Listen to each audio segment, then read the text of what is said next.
BNP ক্ষমতায় আসায় জামাত ইসলামীর লাভ হয়েছে। একটু অবাক হচ্ছেন, এটা কেমন কথা? হ্যাঁ, ইটস ট্রু। বিএনপি ক্ষমতায় আসায় জামাত ইসলামীর লাভ হয়েছে। নাটকীয়ভাবে জামাতের পথ চলা অনেকটা সহজ হয়ে গেল। ক্ষমতায় আসা এবং ক্ষমতায় টিকে থাকা, সংস্কার করা এত সহজ নয়। কারণ পুরনো বন্দোবস্তের পক্ষেই শক্তিশালী বিশাল একটা আউটফিট থাকে। এই যে দেখেন, আপনি সংস্কার করবেন, দেশটাকে দুর্নীতিমুক্ত করবেন, দুদককে স্বাধীন করবেন, কোনো নিয়োগ বাণিজ্য চলবে না, এটা একটা গোষ্ঠী করতে দিবে না। কারণ দেশে যদি অব্যবস্থাপনা, দুর্নীতি থাকে, এটাই তাদের ইনকাম, রুটি রুজি, এটাই তাদের সুপ্রিমেসি। দেশ ভালো হয়ে গেলে তাদের কোনো দাম নাই। এই যে সরকারি চাকরি, আপনি যদি ইউরোপ আমেরিকা যান, সরকারি চাকরি করলে অনেকে হাসে, তুমি সরকারি চাকরি করো। আমাদের অনেক বন্ধু বান্ধব আছে যুক্তরাষ্ট্রে, যুক্তরাজ্যে, সরকারি চাকরি করো, এর মানে তুমি গরিব।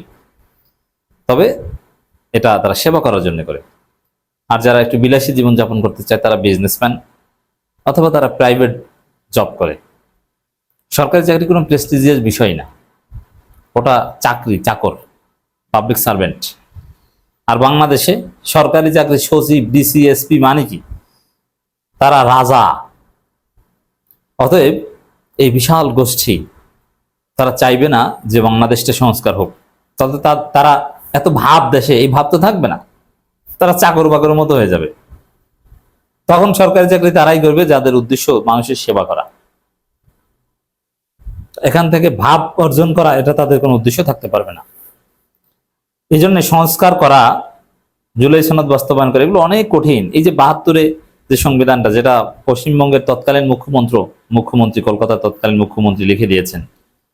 অর্থাৎ ভারত যে কোনো কিছুর বিনিময় হোক 72-এর সংবিধানটা রেখে দিতে চাইবে। এজন্য 72-এর সংবিধানে হাত দিলেই রাজাকার রাজাকার বলে চিৎকার করে উঠবে। অথচ মুক্তিযোদ্ধারাই 72-এর সংবিধানকে ধ্বংস করেছে। মুক্তিযোদ্ধা জিয়াউর রহমান 72-এর সংবিধানকে ধ্বংস করেছে। তো এই জায়গায় জুলাই সনদ বাস্তবায়ন করা, যেখানে 72-এর সংবিধানকে জয়বাংলা করে দেওয়া হয়েছে, আর অনেক সংস্কার করা এত সোজা না। It's very tough. জামাত এই কাজ করতে গেলে দেশে মুহূর্তের মধ্যে আন্দোলন ছড়িয়ে পড়ত। ভারত থেকে তুমুল ষড়যন্ত্র হতো এবং বলতো যে এই যে জামাত বাংলাদেশে পাকিস্তান বানিয়ে ফেলছে, ইত্যাদি ইত্যাদি। অতএব এবার জামাত ক্ষমতায় আসে নাই, ভালো হয়েছে। ক্ষমতায় বিএনপি এসেছে। এখন জামাত বিএনপিকে বাধ্য করবে জুলাই সনদ বাস্তবায়ন করতে, সংস্কার করতে। সবকিছু বিএনপি ঠিকঠাক করবে, 5 বছর পর জামাত ক্ষমতা এসে দেশ চালাবে। সংবিধানে হাত দেওয়া লাগবে না জামাতের, আর কিছুই করা লাগবে না। জুলাই সনদটা বিএনপির মাধ্যমে বাস্তবায়ন করাতে পারলে জামাত মসৃণভাবে দেশ চালাতে পারবে। তখন বাংলাদেশ পাকিস্তান হয়ে গেল, এই জিকির আর কেউ করতে পারবে না। এটা হচ্ছে জামাতের পথ চলা সহজ হওয়ার উদাহরণ।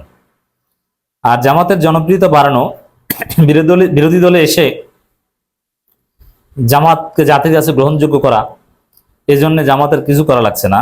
বিএনপি জামাতের জনপ্রিয়তা বাড়িয়ে দিচ্ছে। জামাত অটো জনপ্রিয়তা পাবে। এমনকি যেসব লোক অতীতে কখনো জামাতকে মেনে নিতে পারতো না, এখন তারা জামাতকে মেনে নিতে বাধ্য হবে। কারণ বিএনপিকে কিছুতেই মানতে পারছে না, বিএনপি সহ্য করা যাচ্ছে না। বিএনপি যে কাণ্ড ঘটাচ্ছে, যে প্রতারণা করছে, এটা যারা জামাতকে অপছন্দ করে, এরকম অনেক প্রগতিশীল, তারা বিএনপিকে সহ্য করতে পারবে না। তো অটোমেটিক্যালি এটার ফল জামাতের পক্ষে যাবে। দর্শক দেখেন, ক্ষমতার স্বাদ পেয়ে বিএনপি জনগণের কথা ভুলে গেছে। নাহিদ ইসলাম এই কথা বলেছেন। ক্ষমতার স্বাদ পেয়ে বিএনপি জনগণের কথা ভুলে গেছে। তো এখন এই ক্ষমতার স্বাদে জনগণের কথা ভুলে গেলে জামাতকে জনগণ অটোমেটিক্যালি মিস করবে, ফিল করবে এবং জামাতকে খুঁজে বের করবে।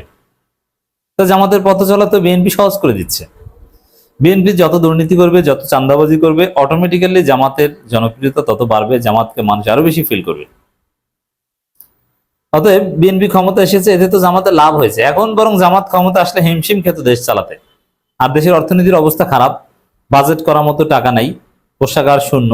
যা ছিল এটা তারেক রহমান ফ্যামিলি কার্ডের নামে কার্যত মেরে খাচ্ছেন। কারণ ফ্যামিলি কার্ড এটা কোনো প্রোডাক্টিভ কিছু না, এটা আনপ্রোডাক্টিভ একটা ফালতু প্রজেক্ট, দলের নেতাকর্মীদের ঈদ সালামি দেওয়ার মতো একটা প্রজেক্ট।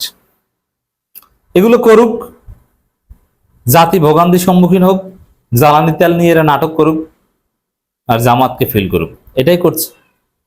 তো তো বিএনপির কারণে জামাতের জনপ্রিয়তা অটো বাড়ছে।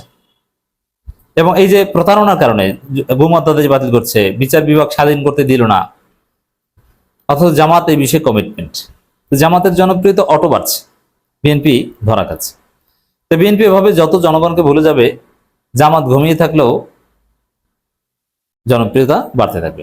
এই যে দেখেন, আওয়ামী লীগ পালিয়ে যাওয়ায় অনেক লোক আওয়ামী লীগের বিকল্প হিসাবে বিএনপিকেই বেছে নিয়েছে, যার ফলে বিএনপিকে ক্ষমতায় আসতে সহজ হয়েছে। বিএনপিকে ডিপ স্টেট ক্ষমতায় এনেছে, এটা যেরকম সত্য, আবার বিএনপি অনেক ভোট পেয়েছে, এটাও সত্য। আওয়ামী লীগের বিকল্পই ছিল বিএনপি, তাতে বিএনপি যতই খারাপ করুক অনেকের কাছে, আওয়ামী লীগের বিকল্প জামাত, এটা অনেকেই চিন্তা করতে পারেনি, যার ফলে হাজারো চাঁদাবাজির পরও বিএনপি ক্ষমতায় এসেছে। তা এখন যেহেতু আওয়ামী লীগ নাই আর বিএনপির বিকল্প জামাত, এটা কেউ কারো ভালো লাগুক বা না লাগুক, অতএব জামাত যদি 1971 সালের মহাযুদ্ধ অবরোধ করে থাকে, বিএনপি যে আকাম করছে তাতে মানুষ বাধ্য হয়ে হলো শত আকাম সত্ত্বেও জামাতকে বিকল্প হিসেবে বেছে নিতে বাধ্য হবে। কিছু করার নাই, এটাই সংসদীয় রাজনীতি, দ্বিদলীয় রাজনীতির বাস্তবতা। এখানে দুইটা দল, দুইটা জোট, এর বাইরে কিছুই না। জাতীয় নাগরিক পার্টির আহ্বায়ক ও বিরোধী দলের চিফ হুইপ নাহিদ ইসলাম বলেছেন, নতুন যে সরকার গঠিত হয়েছে তারা শ্রমিকদের রক্তের উপর দিয়ে ক্ষমতায় বসেছে। এখানে শ্রমিকদের ব্যাপক ভোট পেয়েছে বিএনপি, কারণ এই শ্রমিকদের ভিতরে অনেক অভ্যন্তরীণ রাজনীতি আছে এবং শ্রমিকরা কিন্তু অনেকেই চাঁদাবাজির সাথে জড়িত, এবং এটা একটা বিশাল ব্যবসা। শ্রমিক সংগঠন বা ঐতিহ্যগতভাবেই শ্রমিকদের সাথে বিএনপির একটা সম্পর্ক ছিল, এটা সুফল বিএনপি পেয়েছে, কিন্তু এখন তারা প্রতারণা করছে। কিন্তু 1 মাসের মাথায় তারা নতুন বাংলাদেশের সঙ্গে বেইমানি করছে, গণভোটের গণরাকে বৃদ্ধাঙ্গুলি দেখিয়েছে। এই সরকার গণবিরোধী সরকার, ক্ষমতার স্বাদ পেয়ে বিএনপি জনগণের রক্তের কথা ভুলে গেছে। আর এই ধরনের প্রতারণা যারা করে, ইতিহাস তাদের উপর ভয়ানক প্রতিশোধ নেয়। যারা জনগণের রক্তের সাথে বেইমানি করে, যারা জন্মের সাথে বেইমানি করে, তারা ইতিহাসের কঠিন প্রতিশোধের মুখে পড়েন। তো দর্শক, জামাতের একটা প্রোগ্রামে এসে নাহিদ ইসলাম এই কথা বলেছেন। এখানে আমিরে জামাত বলেছেন, তেল আছে শুধু সংসদে, তো সংসদে তেলবাজি চলছে। এই হাসিনাকে তেলবাজি করতে করতে কিন্তু হাসিনাকে পালাতে হয়েছে। আমিরে জামাতের যে বক্তব্য, তেল আছে শুধু সংসদে, এই কথার অর্থ কি? এই কথার একটা ব্যাখ্যা হচ্ছে, তারেক রহমান এবং আরাফাত রহমান কোকুকে শিশু মুক্তিযোদ্ধা হিসেবে সার্টিফিকেট দেওয়ার প্রস্তাব। ঠিক আছে, মাননীয় প্রধানমন্ত্রী জনাব শিশু মুক্তিযোদ্ধা তারেক রহমান এরকম তেল দিতে থাকেন, আর তার বিএনপির জনপ্রিয়তা জয় বাংলা হতে থাকুক, আর জামাত অটোমেটিক্যালি দৃশ্যপটে আসতে থাকুক। জ্বালানি সংকট যতটুকু হয়েছে একটু হওয়ার কথা না, অথচ মনে হয় যেন বাংলাদেশের সাথে যুদ্ধ বেঁধে গিয়েছে। এই যে অব্যবস্থাপনা, এটা নিয়েও আমিরে জামাত কথা বলেছেন। এটা চলতে থাকুক, আর বিএনপি জয় বাংলা হয়ে যাক, জামাতের জনপ্রিয়তা অটো বাড়তে থাকুক। ওভারঅল তো বিএনপি ক্ষমতায় আসে দেখি জামাতের লাভই হয়েছে।